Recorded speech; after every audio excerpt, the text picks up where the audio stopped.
Hey everybody out there, you're tuned in to 91.8 The Fan. I'm still here like always. I'm surprised you're not bored of me. But I do have a special guest here to make it not so boring. Would you like to say hi to everybody? Hi, everybody. I'm Blake Shepard. And thank you for joining the show. I'm sorry we started a little bit late, but at the same time, I appreciate the fact that you made the effort to, hop on the phone and talk with us today. Oh, not a problem. Thanks for having me, Jackie. And it was kind of interesting when I was looking over your bio and your resume and everything because you got an interest in acting at a very young age. Correct. Yes, I was actually acting years before I started doing it professionally. But a lot of people start in school and churches and things like that, and that's how I started when I was young. I think I probably started when I was about 9, doing small plays and stuff with youth groups and different things. And did you think you wanted to do that professionally? Was there a time where it clicked, where you knew for sure that was, what you were going to do? Well, honestly, it was funny. It for a while it seemed like I was kind of trying to escape the fate of it because I got involved so young, and then as I got older, a lot of the jobs that I was offered, paid well, but they weren't particularly fun to do. It was really just like work. It wasn't a lot of plays and things like that. It was more like, doing kids' birthday parties and different things that made good money, but at the same time, I mean, you're in spandex for most of the time you're working and things like that. And that, a lot of people don't think about all those not so glorifying jobs that you can get as an actor, and where people are asking you to learn how to juggle and come out to 45 minutes from where you live and juggle for 3 hours, things like that. And so the industry gets kind of strange when you move away from film, but as far as like production and things like that, I've always really loved it. But the performing, I actually had to it's grown on me over the years. It's something that I've fallen back in love with, that I'd kind of fallen out of love with while I was in college and things like that. Well, I can't even juggle, so I already know I'm out of that job. It's not as easy as it seems, and it still doesn't seem that easy. So. I remember back in fifth grade, they made us, if you couldn't juggle the balls, they had those, scarves, the little floating Mm-hmm. ones. That's about as much as I could do. Oh yeah, and even those are they get hard once you get past 4. It's not too easy. But there's some people that do mostly that and make a great living at it. There's a company that was started back in Houston, where I'm at in Texas in the 70s, that was called the Texas Mime Troupe, and they were basically trying to recreate the old mystique of the mime trade, and they started doing miming and were actually really successful at it. And a lot of the actors I worked with for years, until I stopped working for some of the entertainment companies that I was doing jobs for while I was in college. But I mean, they're still making great money at it and playing different characters and things. So I don't know. It's an interesting field to get into, that's for sure. You'll meet a lot of crazy characters. Well, it definitely sounds interesting, but I have to wonder, how do you go from juggling to voice acting? Oh, well, that was actually kind of funny. Because I had a friend of mine who had done work, I think, as far back as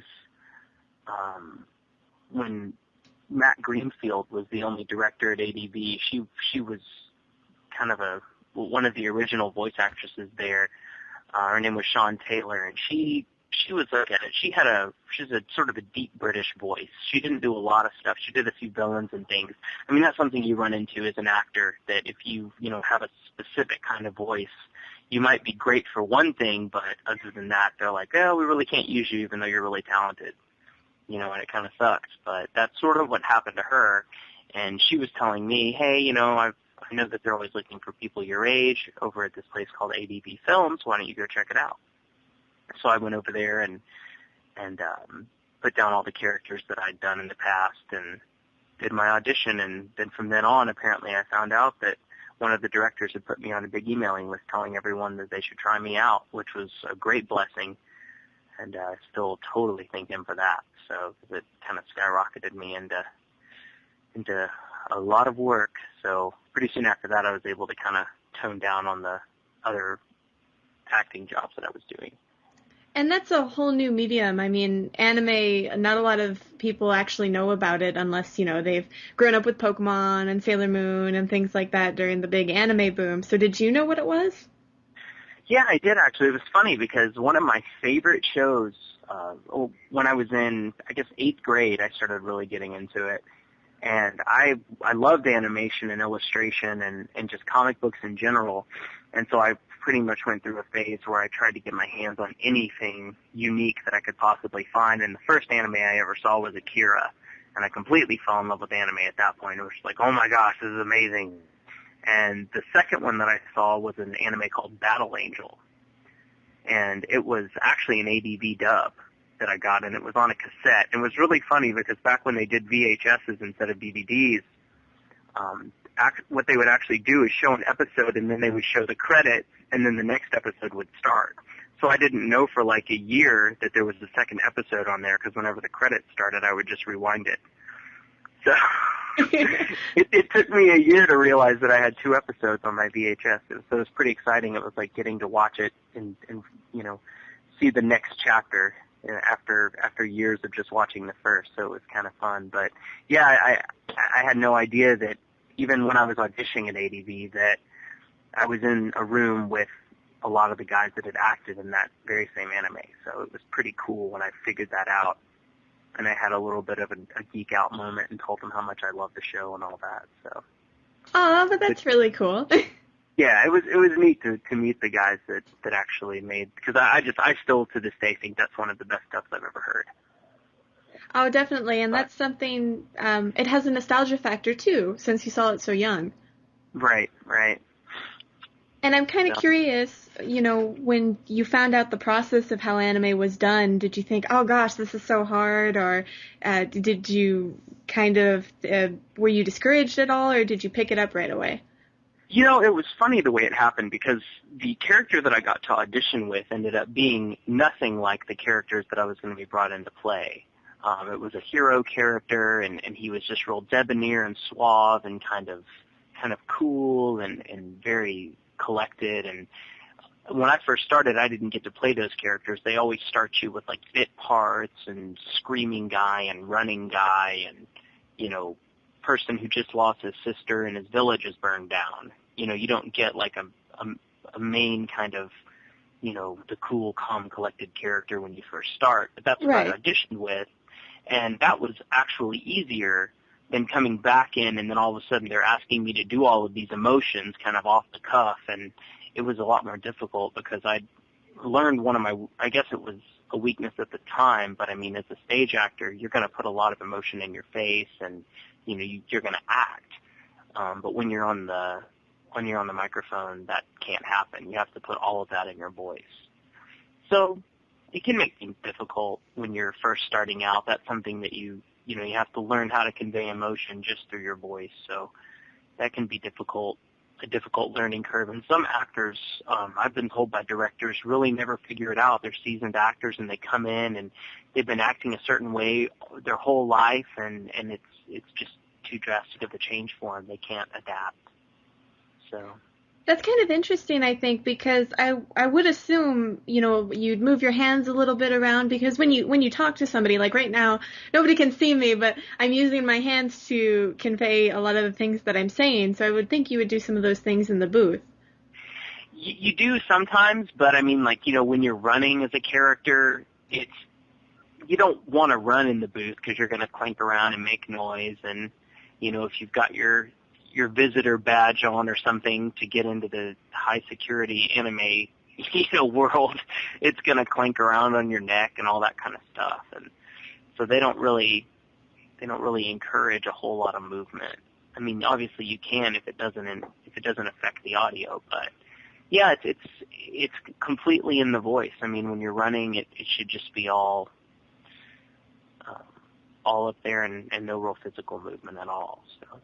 Well, I've heard those microphones pick up practically anything, even spit swishing around in your mouth, even though that's not the fondest thing to talk about. But no, but I mean, I'm sure you even know as a DJ. I mean, if you came in all dehydrated and just ran a 3-mile run and you came in and tried to do this stuff, I mean, you're going to definitely hear it in your voice, Oh, definitely. There's actually this running joke on my show because I deliver the news for roughly about 20 minutes, pretty much as quick as possible. So I'm talking as fast as possible with, big gasps of air in between just for the sort of the jokes of it. So I know how that is. Yeah, and it was funny when I was working at ADV for a few years as an animator. Well, I was actually working for Anime Network, which is connected to ADV, but I do work for ADV as well.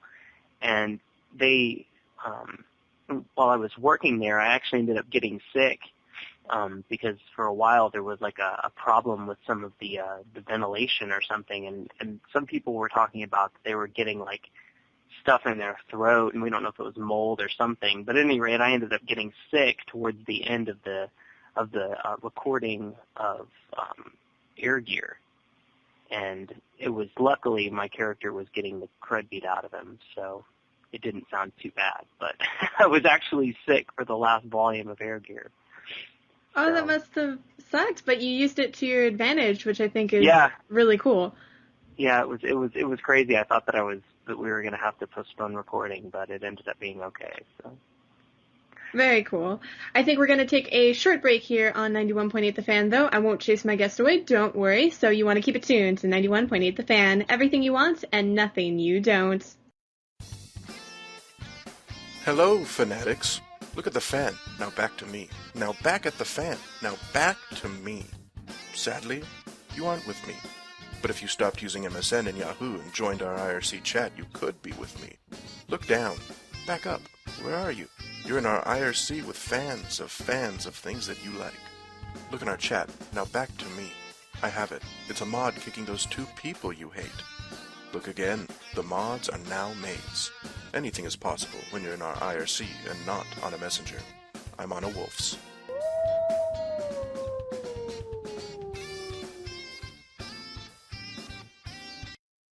Hey everybody out there, you're tuned in to 91.8 The Fan. I am still here with my super special awesome guest, who is super special awesome. Hi, super special awesome.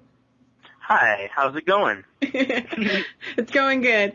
And now we were talking behind the scenes actually about your latest projects that the fans can check out. Do you want to tell them what they are? Yeah, Xam'd Lost Memories just came out, and I play Akiyuki. And then we also have another awesome show coming out. It's called Sacred Blacksmith, duh. Sorry, yeah, and I play Luke Ainsworth in Sacred Blacksmith. Have you seen it yet? I haven't gotten a chance to yet. I try and wait for most things to be, completely on DVD or things like that, but I've heard a lot of good things about it. Very cool, yeah, it's super awesome. And I think, can you check it out on Funimation.com? Do they have any leaks on there at all? Well, let's see if we'll check right now because we're on the internet. Yeah, they might. The power. Yes, very much so. I believe it's right on new releases. The box set came out January 25th. Okay, awesome. Yeah, so that sounds about right. Yeah, I definitely recommend if they have some samples of that still on the website to check that out because it's a really, really fun show. Lots of great monsters and some cool plot twists in it, and they sort of set up a really neat world with these magic swords and all that stuff. So it's pretty fun and great villains. For those who don't know, can you explain a little bit about your character in the show? Yeah, my character is a young boy that was taught how to make swords, these very special swords, and he loses his best friend in a fight with one of the evil villains of the show. I don't want to give him away, but you're not supposed to say his name, but it's not Voldemort. But his friend uses one of his swords in battle. She wants to become a knight, and she actually gets killed by this villain and breaks the sword, and she comes back as a child and is now his demon, and so they work together in this shop and make swords together. And she doesn't know about her past. She just knows that she's here to help him. And then they kind of he has to sort of face those old demons again and both internally and externally throughout the show. And he has a new friend that comes along who's also a knight that reminds him a lot of his old friend, and they go on awesome quests together. So. It's kind of like WoW, but with an anime twist. Yeah, essentially. I guess it does sort of have that feel to it. And was there anything that really memorable from recording that you can think of? Yeah, my character's a total jerk. It's a good time when I get to play a jerk. It's a lot of fun. I always like that more than just playing the sweet, nice, lovable,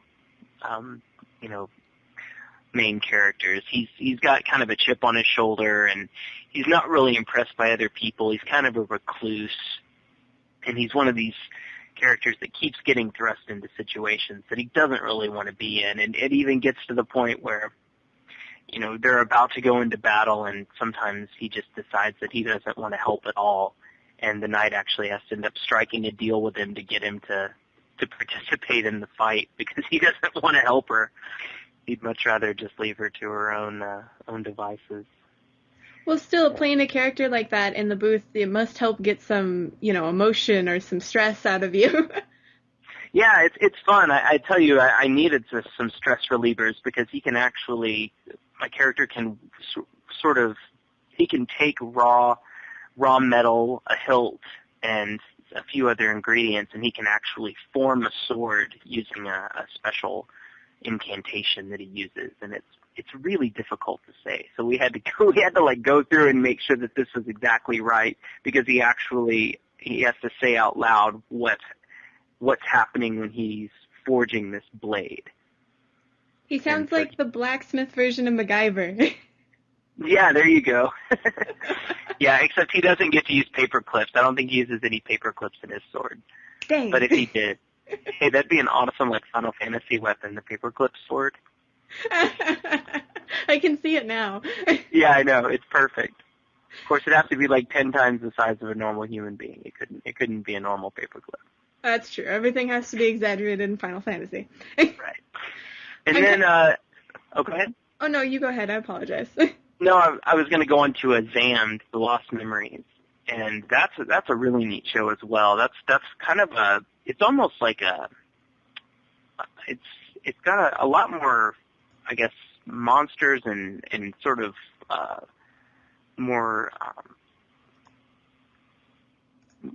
There's more twists in it that are more political and things like that, but it's sort of a bio-boosted armor kind of show where these people actually become the hosts for these creatures and can turn into these monsters, and my character gets infected by this creepy test subject that gets caught on a bus, and he absorbs some of her energy, and he becomes one of these on-the-run mutants that's running from the law. So, ooh, that must have been fun.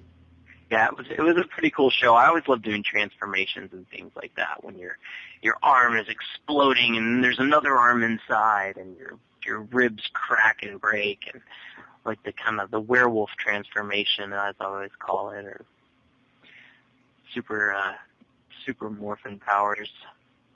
Mighty Morphin time. No. Yeah, it never hurt the Power Rangers to transform, though. I guess the spandex isn't as painful as growing scales and fangs and claws and stuff. Now, I'm kind of curious, for fans out there who are listening, is there any place where they can keep updated on new releases that, or any projects you've worked on?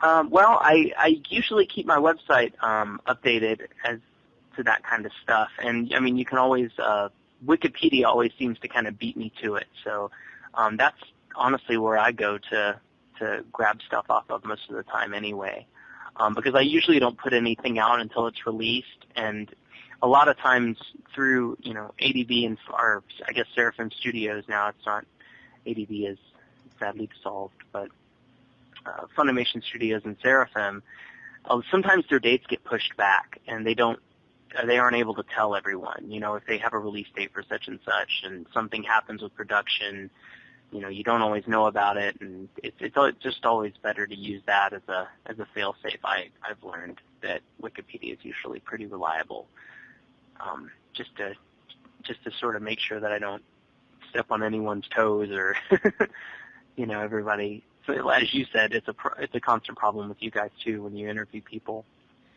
Oh, we have stories. We have really funny stories. I mean, with anime voice actors, it's not so bad, but the video games seem the worst when it comes to NDAs. Yeah, video games are pretty tough, and I've got a video game that I'm working on now that I can't discuss. But yeah, they've got a pretty finely sharpened sword on that whole deal. So it's not easy to talk about. Well, we don't want you to be threatened. Yeah, but yeah, I know, right?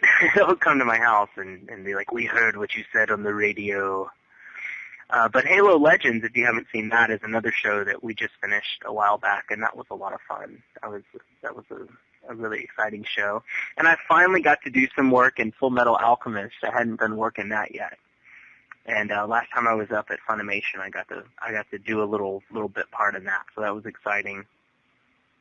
They started that show long before I started voice acting, I think, so I didn't really get to audition for that, but I'm in it now, so yay! Yes!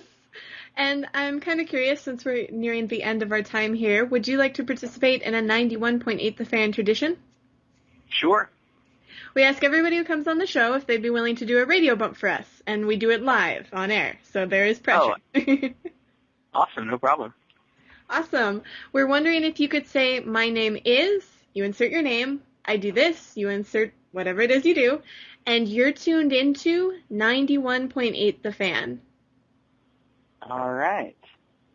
Did you type it? Did you write it? I'm used to that one. I'm good. No, I'll be fine. All right, whenever you're ready. My name is Blake Shepard, and I'm... Did you get that? Yes. I said it all in one noise. We got the beginning part. I'm Blake Shepard, and I'm an anime voice actor. And you're tuned in to 91.8 The Fan. Is that 91.8? Yes, 91.8. There you go. That wasn't hard. Congratulations. Yay! Is there anything else you'd like to tell the listeners out there? Just so you know, you're tuned in to 91.8 The Fan. And if you check my website, I'm also going to have some updates on cons coming up. I don't have any right now, but I'm also going to be, and at some of the conventions that I do, I'm going to be doing animation seminars. So if you guys would like to learn more about animation and storyboarding and creating your own cartoons, then I'll be doing some panels that cover those kinds of things. So if you guys are interested in having me at a convention, you can reach me at my website, blakeshepard.com.